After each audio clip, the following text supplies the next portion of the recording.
To our channel. తెలంగాణలో telephone tapping case సంచలనంగా మారింది. మరి ఇదే టెలిఫోన్ ట్యాపింగ్ కేసు ఆంధ్రప్రదేశ్లో కూడా విస్తృత చర్చకు దారితీస్తుంది. ఇంతకీ ఎందుకు? మొన్న చూసుకున్నట్లయితే చంద్రబాబు నాయుడు గారు ఫోన్ ట్యాప్ చేసి అవి జగన్మోహన్ రెడ్డికి వినిపించే వాళ్ళమని డైరెక్ట్గా ప్రభాకర్ రావే స్టేట్మెంట్ ఇచ్చిన దాఖలాలు ఉన్నాయి. మరి ఈరోజు చూసుకున్నట్లయితే వైఎస్ షర్మిల ఫోన్ కూడా ట్యాపింగ్ అయింది. నిజమే, నా ఫోన్ ట్యాప్ చేశారు అంటూ వైఎస్ షర్మిల చేస్తున్నటువంటి వ్యాఖ్యలను ఏ విధంగా చూడాలి, ఇవన్నీ కూడా తెలుసుకునే ప్రయత్నం చేద్దాం. దీన్ని విశ్లేషించడానికి మనతో పాటుగా ఉన్నారు senior journalist doctor Vadlamani Kanakadurga గారు. నమస్తే మేడం. ఫోన్ ట్యాపింగ్ కేసు పెద్ద చర్చకు దారితీస్తుందని చెప్పొచ్చు మేడం. మరి ఏంటి అసలు? మొన్న చూసుకున్నట్లయితే బాబు గారి పేరు బయటకు వచ్చింది, ఆయన ఫోన్ ట్యాప్ చేశారని. రేవంత్ రెడ్డి దాంతో పాటు పలువురు సినీ స్టార్స్, చంద్రబాబు నాయుడు గారు. ఈ రోజు చూసుకున్నట్లయితే వైఎస్ షర్మిల, ఆమె కూడా అవును నా ఫోన్ ట్యాప్ చేసింది నిజమే అంటూ ఆమె వ్యాఖ్యానిస్తున్నారు. ఇది ఎక్కడి వరకు దారితీస్తుంది అంటారు? ఎక్కడి వరకు దారితీయటం ఏంటండి? అసలు ఎంత సిగ్గుచేటండి. అంటే ఒక 2 రాష్ట్రాల ముఖ్యమంత్రులుగా ఉండి జగన్మోహన్ రెడ్డిను కేసీఆర్ వీళ్ళు చేసిన పాలన ఇదా? ఆవిడ అన్నారు కదా, వీళ్ళిద్దరి స్నేహబంధం ముందు రక్త సంబంధం చిన్నపోయిందంటే, అంటే సొంత చెల్లి కంటే కూడా సొంత చెల్లిని ఎలా తొక్కేయాలి, సొంత చెల్లి ఎదగకుండా ఎలా చూడాలి రాజకీయంగా, సొంత చెల్లి డబ్బులు ఎలా కొట్టేయాలి, తండ్రి చెప్పినా కూడా వినకుండా మొత్తం ఆవిడ ఆస్తిని ఎలా కాజేయాలి. అదే కదా ఇవాళ షర్మిల ఏమన్నారు, మేనకోడలు మేనల్లుడికి ఆస్తి ఇవ్వకుండా కుట్రలో భాగంగా ఈ ఫోన్ ట్యాపింగ్ చేశారని. ఆవిడ చాలా క్లియర్గా ఏం చెప్పారంటే, వైవి సుబ్బారెడ్డి వచ్చి నాకు చెప్పారు హైదరాబాద్లో మా ఇంటికి వచ్చి నీ ఫోన్ ట్యాపింగ్ అవుతుందని ఒక క్లిప్ కూడా వినిపించారు, మా ట్యాపింగ్ అయినది ఒక కాన్వర్జేషను అని చెప్పి, నేను బైబిల్ మీద ఒట్టేసి చెప్తున్నాను, నేను నా పిల్లల మీద ఒట్టేసి చెప్తున్నాను, నేను ఎక్కడికైనా వచ్చి అంటే ఏ విచారణలోనైనా ఇది చెప్పగలను, ఎవరి ముందైనా చెప్తానంటుంది ఆవిడ. అంటే జగన్మోహన్ రెడ్డిని మీరు ఏమనాలి అసలు? ఇంత దిగజారుడు రాజకీయాలు ఏంటండి? చెల్లెలు ఎదిగితే నీకేంటి బాధ? నీకేమి ఆవిడ అసలు నేను తొక్కేయాలనుకుంటే ఆవిడ ఆ రోజే తొక్కేసేదిగా పాదయాత్రలోనే. ఆమె ఎందుకు పాదయాత్ర? ఆమె ఎందుకు చేస్తుంది? ఆమె అయ్యి ఉండొచ్చు ముఖ్యమంత్రి. అసలు ఇలాంటి మనిషిని తీసుకొచ్చి కూర్చోబెట్టి ఈరోజు తప్పు చేసింది షర్మిల అయిపోయింది. ఒక సందర్భంలో ఆమె ఆ మాటలు కూడా అన్నారు కదా మేడం, మా అన్నకి నేను సపోర్ట్ ఇచ్చి చాలా పెద్ద తప్పు. అదే చెప్తున్నా, ఆవిడ సపోర్ట్ ఇచ్చి తప్పు చేయటమే కాకుండా ఇవాళ ఆవిడ ఫోన్లు ట్యాప్ అయ్యాయంటే ఆ ట్యాపింగ్ గురవడంలో అన్నగారి పాత్ర అంటే ఇంక అంతకంటే ఆవిడ బాధపడే. సొంత చెల్లి ఫోన్ ట్యాప్ చేయాల్సిన అవసరం ఏమొచ్చిందంటారు? ఏమండి, అసలు మనుషులైతే అలా చేయరండి. కేసీఆర్ లాంటి వాడు చేయాల్సిన పని ఏంటండి? అసలు ఎంత సిగ్గుచేటండి. ఒక ముఖ్యమంత్రి మీద అలిగి నువ్వు బయటకు వచ్చి ఒక పార్టీ పెట్టి ఒక ఉద్యమం అంటూ 10 ఏళ్ళు నువ్వు ఉద్యమం చేసి నువ్వు ముఖ్యమంత్రి అయ్యి ఇవాళ మీకు ఇక్కడ ఇంకొక మంచి పాయింట్ చెప్తాను నేను. ఇవాళ రేవంత్ రెడ్డిని అందరూ ఏమన్నారండి, బీజేపీతో కుమ్మక్కయ్యాడు, బీజేపీ మోదీ గారికి సరెండర్ అయ్యాడు. మోదీ కాదు, మోదీ గారి దగ్గర రేవంత్ రెడ్డి అడిగిన ఒకే ఒక్క అంశం ఏంటంటే ప్రభాకర్ రావుని ఇండియాకి రప్పించండి, అంతే.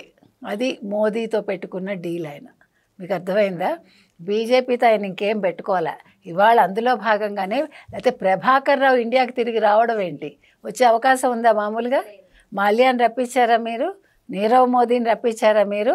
కానీ ఇవాళ ప్రభాకర్ రావుని రప్పించారంటే ఇక్కడ ఇంకొక పాయింట్ చెప్తాను. ఇవాళ ప్రభాకర్ రావుని రప్పించడంలో మోదీ గారి పాత్ర ఉంది అంటే ఖచ్చితంగా జగన్మోహన్ రెడ్డి తోటి తెగతెంపులు అయ్యాయి బీజేపీకి. అవునా? క్లియర్ కట్గా తెలుస్తోంది. లేకపోతే ప్రభాకర్ రావు ఇవాళ ఇండియాకి రాడు. ప్రభాకర్ రావే కీలకం ఇక్కడ.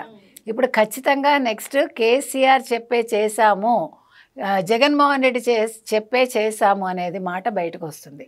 అంటే ఇప్పుడు ఇక్కడ మీరు ఇంకొక విషయం కూడా నన్ను అడగచ్చు, ఇప్పుడు చంద్రబాబు నాయుడు గారు ఏం చేయాలి? ఇప్పుడు షర్మిల అడిగారు ఇవాళ, చంద్రబాబు నాయుడు రేవంత్ రెడ్డి ఇద్దరూ కూడా వీళ్ళు విచారణ ముమ్మరం చేయాలి, వేగవంతం చేయాలి, ఈవెన్ ఆంధ్రప్రదేశ్లో కూడా దీని మీద సిట్టు వేయాలి దీని మీద.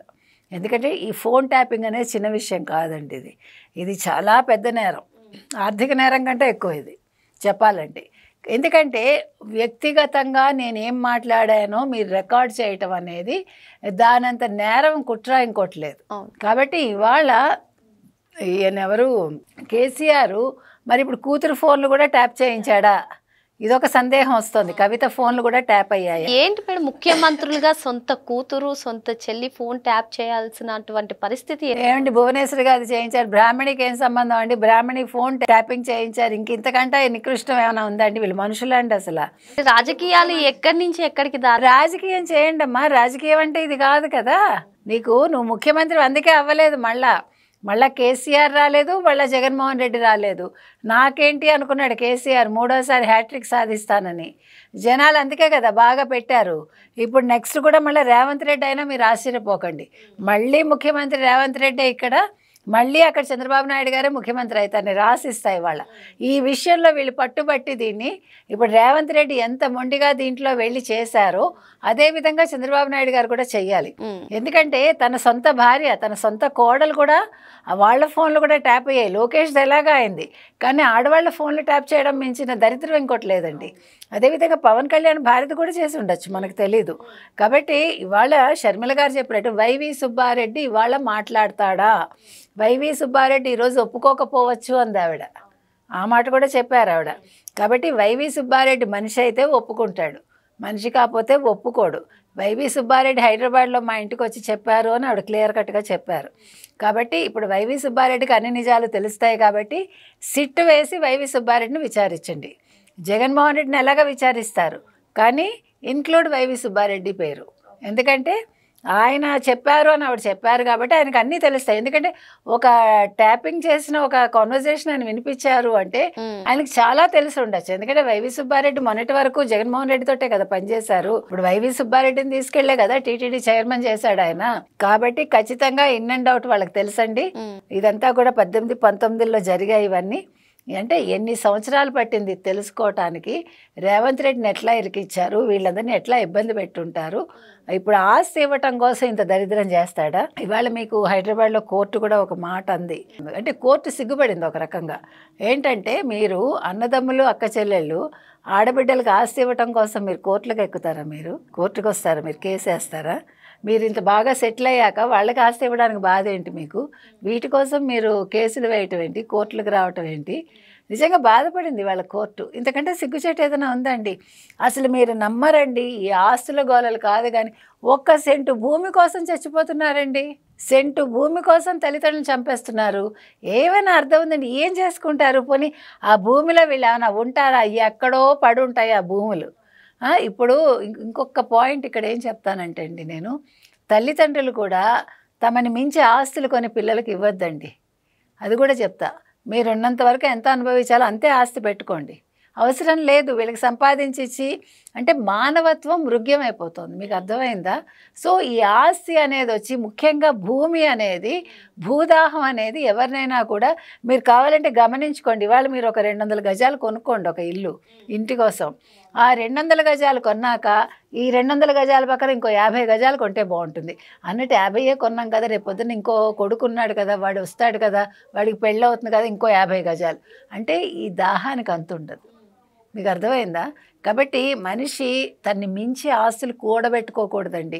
ఇప్పుడు ఏమైందంటే 10 ఎకరాలు, 20 ఎకరాలు, 30 ఎకరాలు కొనేయడాలు, తోటల్లో ఇళ్ళు కట్టుకోవడాలు, మళ్ళీ ఫామ్ హౌజులు, వారాంతరం అక్కడికి వెళ్ళడం.